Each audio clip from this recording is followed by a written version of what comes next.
Baik, Assalamualaikum warahmatullahi wabarakatuh. Ada saya Admin Arizal Firmansyah dan Eyang Blanko. Eyang Blanko.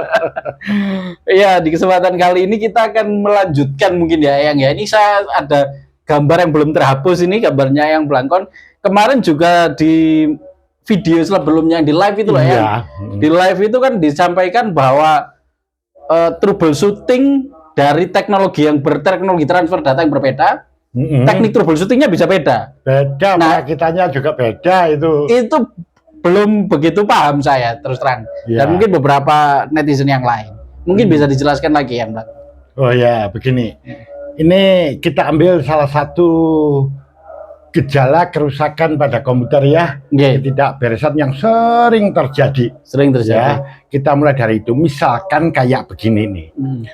Ada komputer. Ya, saya mulai dari PC aja. Nanti kalau pada laptop sama aja ya. Nanti pada PC server sama aja. Kita mulai dari yang desktop aja. Desktop aja, ya. Ya. Jadi kayak begini. Tiba-tiba komputer tersebut menjadi hang seperti itu. Hang? Ya, hang. Atau mungkin tidak tampil di layar monitor. Ya. Padahal PC-nya kita lihat dia nyala. Kelihatan dari LED-nya, kemudian LED harddisknya, ya LED power itu nyala semua. Kayaknya nih normal sih, tapi kenapa tidak tampil di layar monitor? Misalnya di sini ya, komputer tidak mampu menampilkan gambar di layar monitor. Itu penyebabnya banyak.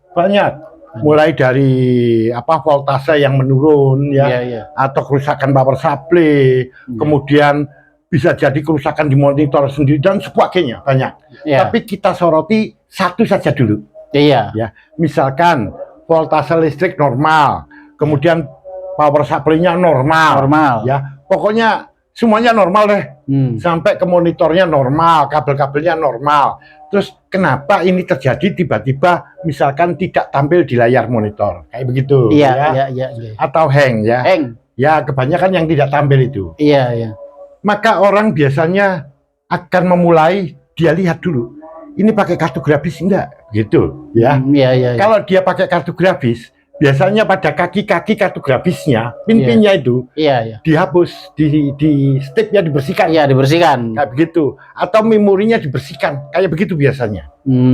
Tapi ini katakanlah sekarang ini andaikan itu memorinya sudah dicek nggak masalah. Tapi kenapa dia seperti itu? Ya, kok tidak tampil di layar monitor. Nah, di sini mari kita lihat di sini. Misalkan begini, orang akhirnya mencoba biasanya gitu digunakanlah kartu grafis yang beda. Tambahan. Enggak, tadinya enggak ada kartu grafisnya. Di mana grafiknya itu sudah integrated di dalam CPU-nya atau di dalam motherboardnya ya. Jadi dia nggak pakai kartu grafis. Tapi tiba-tiba kayak begitu, yang tadinya bisa nyala normal ini menjadi enggak gitu. Nah, biasanya orang akan seperti ini teknis ini. Dicoba pakai kartu grafis eksternal, yaitu yang discrete. Jadi pakai graphic card. Dia pasang, dia nyala.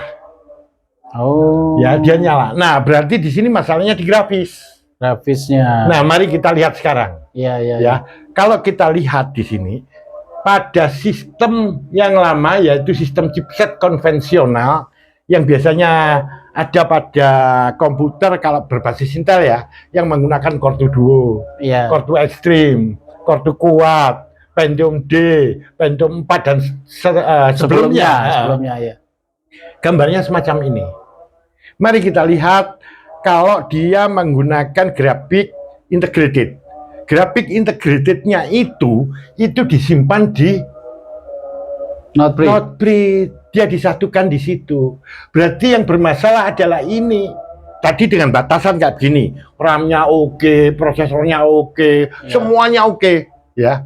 Tapi kenapa tadi nggak tampil di layar monitor?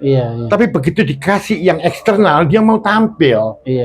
Nah, jadi di sini gampang aja. Kalau dia yang sistem lama pasti ini deh yang bermasalah. Akhirnya hanya ada beberapa pilihan kayak begini. Pilihannya gini, ya udah, berarti kita pakai grafik eksternal aja. Itu pilihan yang pertama ya. Pilihan yang kedua, waduh, ganti motherboard. Iya, misalnya saya nggak suka kalau kayak begini, nanti mahal kartu grafiknya dan lain sebagainya. Nah, di sini gantinya apa? Ganti motherboard. Kalau dia mau reparasi, dia harus melepas ininya, not bridge-nya. Kalau bisa ya, katanya ada orang yang bisa itu dilepas kemudian diganti yang sama persis seperti not bridge ini. Caranya cuma itu, ya. Kalau enggak, ya sudah ganti motherboard. Ya motherboardnya yang setara dengan ini, begitu loh. Ya yang sama seperti itu. Nah, dua pilihan ini, ganti motherboard atau tambah kartu kayak begitu. Ya soalnya kalau mereparasi ini susah ya. Nah oke. Mari kita lihat sekarang pada komputer yang sistem lebih baru. Coba kita lihat di sini.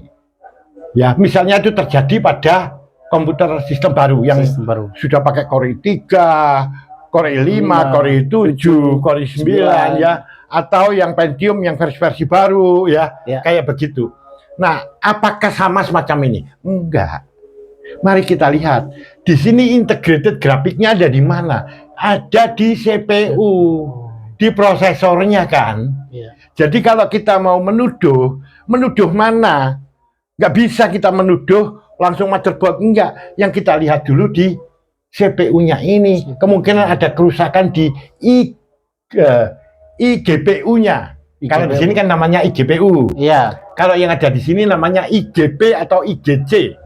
Ya. Kalau yang ini namanya IGP, Integrated Graphic Processor atau Integrated Graphic Controller, IGC. Kalau grafik yang ada di CPU yang semacam ini namanya IGPU, Integrated Graphic Processing Unit. Nah, di sini jadi kita melihat, wah ini CPU-nya kayaknya. Nah, orang akan langsung kayak begini. Ini dengan syarat loh ya, semuanya sama kayak tadi, beres semua. Orang akan mengganti prosesornya, harus seperti itu. Dicoba dulu prosesornya yang lain ya, yang sama semacam ini dia. Kalau nyala ya sudah, berarti ini yang bisa. Kemungkinan kedua apa? Mungkin ini baik-baik saja, tapi kerusakannya ada di PCH-nya.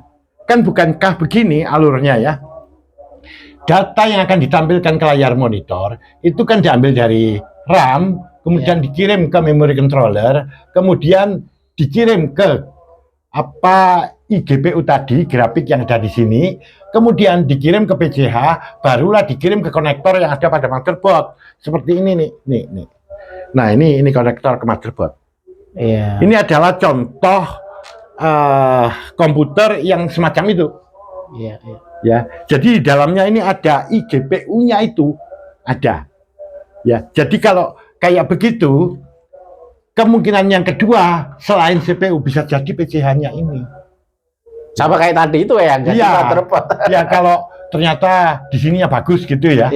Nah, ya bisa jadi begini. Jadi di sini perbedaannya di mana nih?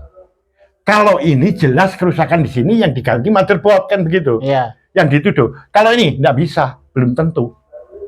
Bisa jadi motherboardnya nggak masalah, tapi prosesornya.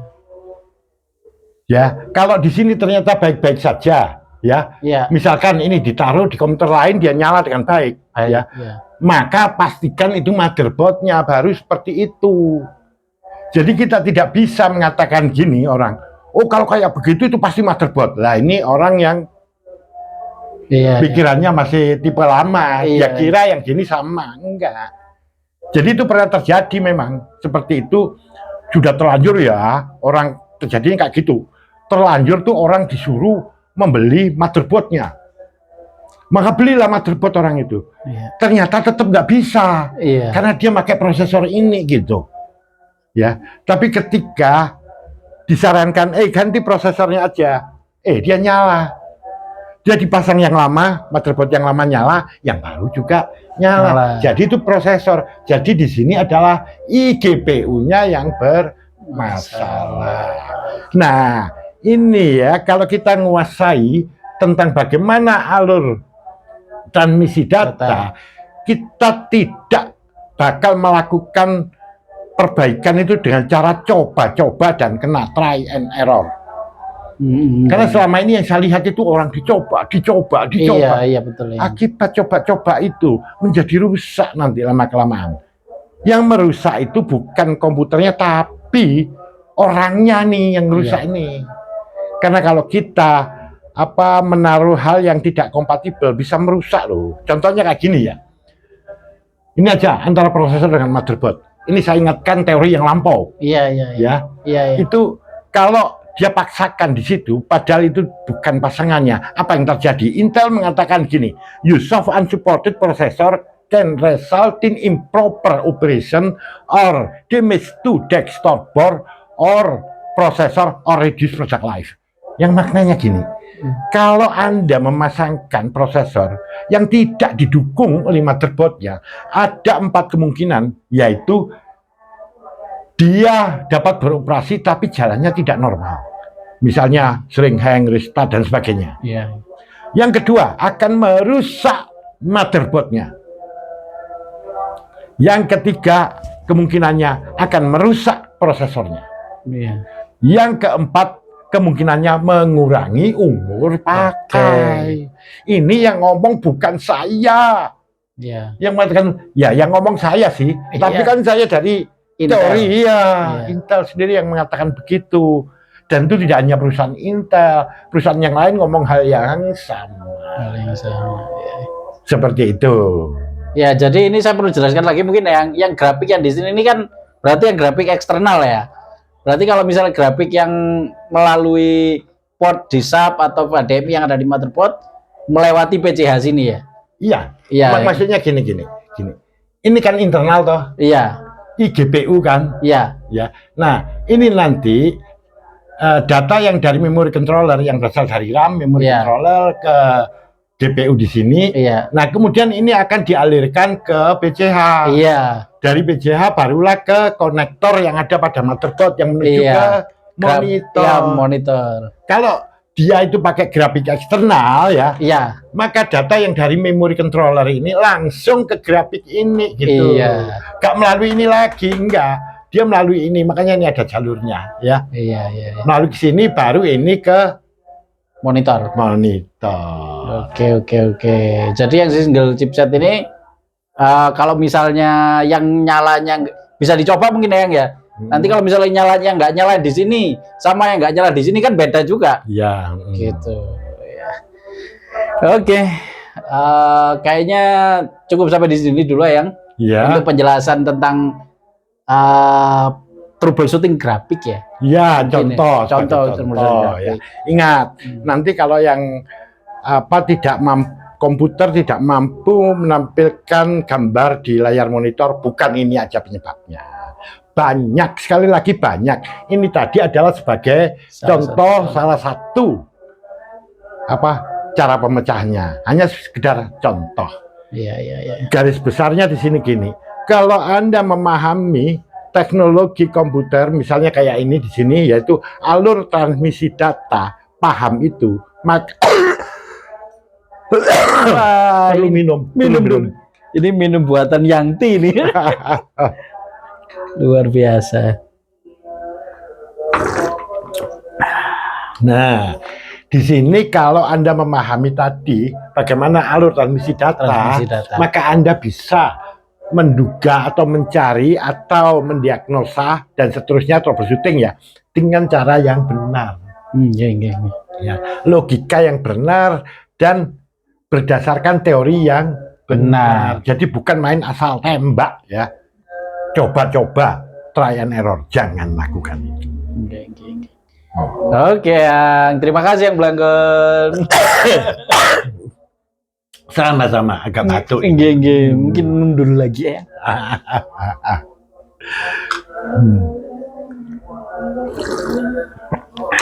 Semoga bermanfaat bagi teman-teman semua. Oke, bye-bye.